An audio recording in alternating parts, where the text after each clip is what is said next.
तो स्वागत है आपको आपके अपने YouTube channel D for you study में। तो प्यारे साथियों, आज के इस वीडियो में हम आपको बताने वाले हैं जिस चैप्टर को कंप्लीट किए थे पिछले वीडियो में। प्यारे साथियों, आपने उस वीडियो को देखा होगा। अगर आप उस वीडियो को नहीं देखे तो इस वीडियो का लिंक आपको डिस्क्रिप्शन में मिल जाएगा, वहां से आप जरूर देखिएगा। प्यारे साथियों, मैथिली के चैप्टर नंबर 1 जो था आपका मिथिला संस्कृति सीमा, उस चैप्टर को कंप्लीट किए थे, पूरी तरह से पढ़ करके रीडिंग देकर के समझे थे। अब प्यारे साथियों, उसके क्वेश्चंस को लेकर के आए हैं, तो उसके क्वेश्चंस को बारीकी से देखते हैं क्या क्या क्वेश्चन है और क्या क्या उसका आंसर है। तो प्यारे साथियों, आपका जो है पहला प्रश्न है, ध्यान दीजिएगा, पहला प्रश्न ऑब्जेक्टिव प्रश्न को नहीं बताया जा रहा है। ऑब्जेक्टिव प्रश्न को जो है आपको एक बार सीरीज बना करके जो है सभी का बताया जाएगा। तो अभी जो हम सब्जेक्टिव प्रश्न की बात करते हैं, तो प्यारे साथियों, आपका जो पहला प्रश्न है, ध्यान दीजिएगा, मिथिला के बसौने छला, यानी मिथिला के बसौने छला, जिसका प्यारे साथियों आपका आंसर है कि मिथिला के राजर्षि निमिक पुत्र मिथि बसौने छला। प्यारे साथियों, इससे पहले जो सेशन चला है, यानी कि इस बार जो 2022 वाला सेशन जो चला है, उससे प्यारे साथियों करीब 99% मार्क रहा है। ठीक है, 99% रहा है, जिसमें 95 ही लेकर के चलते हैं, यानी कि 95 से 9 के बीच में जो है आपका एग्जाम में जो है फंसा है, जो कि नन हिंदी और मैथिली का जो आपके D for you study channel से जो गेस किया गया था उस पर। ठीक है, तो प्यारे साथियों, इस बार जो है हम बात करते हैं 100% की गारंटी लेकर के इस बार बात करते हैं। बस आप लोग मजे से सभी वीडियोस को वॉच कीजिए, सभी को देखिए और फिर देखिए कितना मजा आता है। तो प्यारे साथियों, ये पहले नंबर प्रश्न का आंसर है। ठीक है, अब आपका सेकंड नंबर प्रश्न है, जिसका है क्वेश्चन है कि बृहद विष्णु पुराणक अनुसार, ध्यान दीजिए, बृहद विष्णु पुराणक अनुसार मिथिला की लंबाई चौड़ाई लिखो। ठीक है, देखिए यहाँ पे लंबाई और चौड़ाई को लिखने की बात कर रहे हैं। प्यारे साथियों, हो सकता है कि आपको जो है यहाँ पे जो है ना, लंबाई तो ठीक रहेगी लेकिन चौड़ाई को चकराई लिख देगा। ठीक है, तो उस बात पर आपको ध्यान देना है। तो चकराई मतलब ही चौड़ाई होता है। तो प्यारे साथियों, यहाँ पे इसका आंसर है कि बृहद विष्णु पुराणक अनुसार मिथिला की लंबाई 24 योजन। ठीक है, ये हम आपको जब चैप्टर पढ़ाए थे तो उसमें भी डिटेल में बताए थे। ठीक है, तो इस बात को आपको देखना है, उस चैप्टर को भी, सभी चैप्टर को देखना। चैप्टर को देखने के बाद जो है उससे बहुत सारे क्वेश्चंस बनते हैं। तो प्यारे साथियों, 24 योजन एक ऑब्जेक्टिव प्रश्न हो गया, ध्यान दीजिएगा। तो क्या है, मिथिला की लंबाई 24 योजन अर्थात 96 कोस। देखिए, यानी कि आपसे पूछ सकते हैं कि मिथिला की लंबाई कते कई, तो कह देंगे 24 योजन, या फिर कोस में पूछेंगे तो 96 कोस। ठीक है, ठीक है, चौड़ाई 16 योजन अर्थात 64 कोस है, यानी कि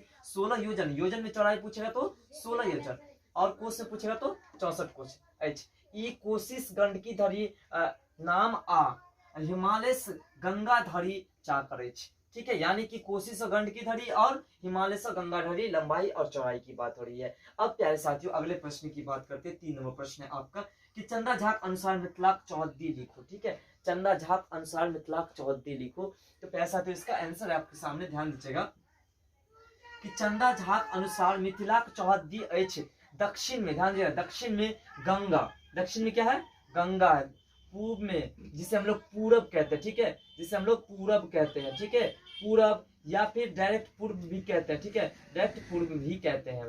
पूर्व में कोसकी, ठीक है, पूर्व में क्या है, कोसकी, और पश्चिम में गंडकी, और उत्तर में हिमालय पर्वत, या फिर आप ऐसे भी पढ़े होंगे कि देखिए यहाँ पे ध्यान दीजिएगा कि दक्षिण बहती गंगा पूर्व कोसी धारा, यहाँ पे है ना। ठीक है, तो इसको हम कैसे पढ़ेंगे, तो डिटेल में पढ़ते हैं। तो उत्तर यहाँ से स्टार्ट करते हैं, दक्षिण बहती गंगा पूर्व कोसी धारा, पश्चिमी ऐसे दक्षिणी गंडकी, उत्तर में हिम्मत बल विस्तारा। इस तरह से आप पढ़े होंगे, तो नहीं तो पीछे वाले वीडियो जो आपको मिला है उसको आप देखिए, उसका लिंक डिस्क्रिप्शन में। उसके बाद प्यारे साथियों, ये तो हम समझ गए कंप्लीट। अब जो आपका 4 नंबर प्रश्न है, ध्यान दीजिएगा कि मिथिला सीमा पश्चिम में पर्वतीय कारणक उल्लेख कीजिए। ठीक है, जिससे प्यारे साथियों आपका आंसर है कि पश्चिम में 2 भाग में बांटल जात अछि। किसको प्यारे साथियों बांटे जाते हैं, तो मिथिला के 2 भाग में बांटे जाते हैं। ठीक, पहिल भाग पश्चिमोत्तर क्षेत्र, पश्चिमोत्तर मतलब पश्चिम और उत्तर के बीच के भाग जो होते हैं पश्चिमोत्तर होते हैं ना। चंपारण जिला में भोजपुरी, ध्यान दीजिएगा, भोजपुरी मिश्रित भय जेबाक कारणे एते बनारसी पंचांग विकास भ गेल अछि। बनारसी पंचांग जिससे हम लोग भोजपुरी में पढ़ते हैं। ठीक है, भोजपुरी में और बनारसी में, यानी कि मगही दोनों फेंट करके जो बनता है उसे बनारसी। उसके बाद कहते हैं पश्चिम में दक्षिण में, ठीक है, पश्चिम दक्षिण, पश्चिम एक था पूर्व, क्या था एक, तो देखिए यहाँ पे ध्यान दीजिए, एक क्या था, 2 भाग में बटा हुआ था, तो एक था क्या, पश्चिमोत्तर। ठीक है, पश्चिमोत्तर क्षेत्र था, और दूसरा क्या है, पश्चिमी दक्षिणी भाग। ठीक है, तो इसमें कहते हैं मुजफ्फरपुर क्षेत्र अछि, मुजफ्फरपुर वैशाली अति निकट अछि। मुजफ्फरपुर और वैशाली जो अति निकट, बहुत नजदीक है, ठीक है। वैशाली में बौद्ध धर्मक, ध्यान दीजिए, वैशाली में बौद्ध धर्मक प्रचार प्रसार अधिक छल, ठीक है, बौद्ध धर्म की जो अधिक प्रचार छल, है ना। एक राजधानी बसाढ़ वर्तमान मुजफ्फरपुर जिलाक अंग अछि, ठीक है। पहले इसकी राजधानी कहाँ थी प्यारे साथियों, तो पहले जिसकी राजधानी थी वो कहाँ थी, बसाढ़, ठीक है।